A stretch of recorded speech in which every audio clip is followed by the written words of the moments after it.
is the last day of the Youth for Climate Summit in Milan, Italy, where young activists are gathered to battle climate change.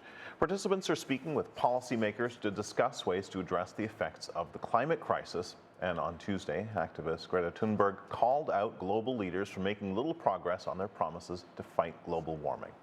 Now, joining me now from Milan is Ernest Gibson, a member of the UN Secretary General's Youth Advisory Group on Climate Change. Thanks so much for being here with us. There have been plenty of headlines so far. A Swedish environmentalist, Greta Thunberg, calling out world leaders for all of their blah, blah, blah, as she put it. Pope Francis addressing the summit. What stood out for you so far?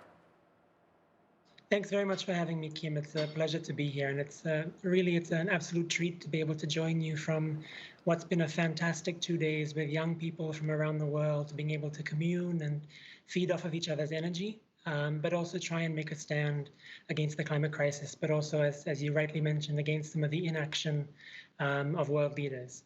I think something that's really stood out for me is really recognizing the importance of Indigenous communities in the fight against climate change.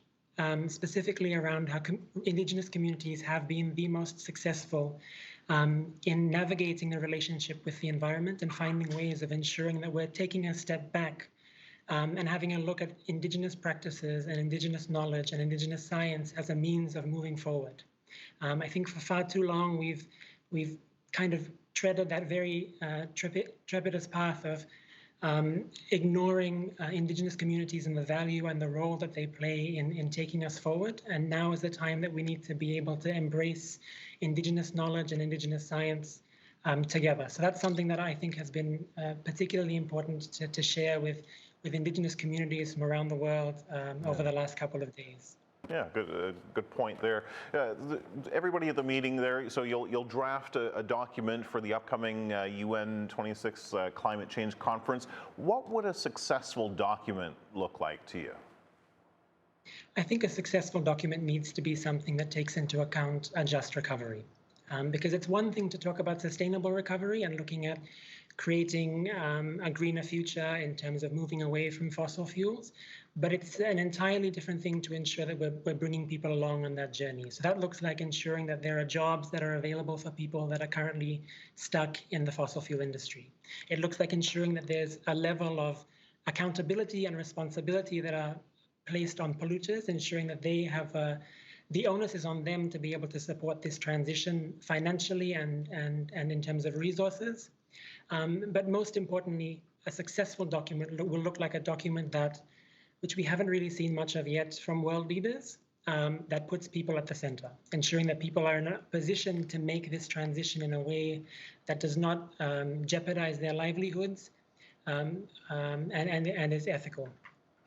So those are great ideas, but do you get the sense people are listening? I mean, we heard Greta Thunberg accuse the organizers of only pretending to listen to youth, and others have said the same, that your suggestions aren't genuinely welcome. Do you get that feeling, or if not, do you understand where that sentiment's coming from? I think I understand where the sentiment is coming from, and I think it's really targeted at world leaders. And I think it's important to differentiate, because there are world leaders that have continually misbehaved and have deliberately found ways of finding loopholes to ensure that they can continue to practice in an unethical way. But the other side of this conversation is that there are people that have worked within the movement, across UN agencies, across the development sector, for 30 years and have actually made significant strides. So I think it's really important to distinguish between those two groups. And I would like to say that there is a glimmer of hope and that we're seeing leaders beginning to change. And the fact of the matter is they need to. We don't have a choice. So it's a matter of not necessarily whether or not it's going to happen, but how it's going to happen. And it's important to think that it's not just the ethical or the ecological decision to make, it's actually the smartest decision to make, because it's an opportunity for us to recarve this path to when we're thinking about building back better or creating this new normal and I'm using all these jargon, but when we're thinking about that, it's ensuring that we're finding a way of ensuring that we're designing the future that is the most logical. Yeah, I mean, you talk about the future, but the effects of climate change, as we say over and over again, are happening right now. I mean, here in the U.S., over the last few months, we've seen yet more evidence of the effects of climate change, from record-setting fires and droughts in the west to deadly flash flooding in the east. I mean, you're from Fiji. How has it concretely impacted your country? To be perfectly honest, I think Fiji has definitely experienced some of the most harsh effects much earlier than other countries around the world when it comes to the climate crisis. Looking at the severity and the frequency of tropical cyclones that we're experiencing in a country, there is no way that individual countries should be experiencing between 5 and 6 Category 4 and 5 cyclones in a single year.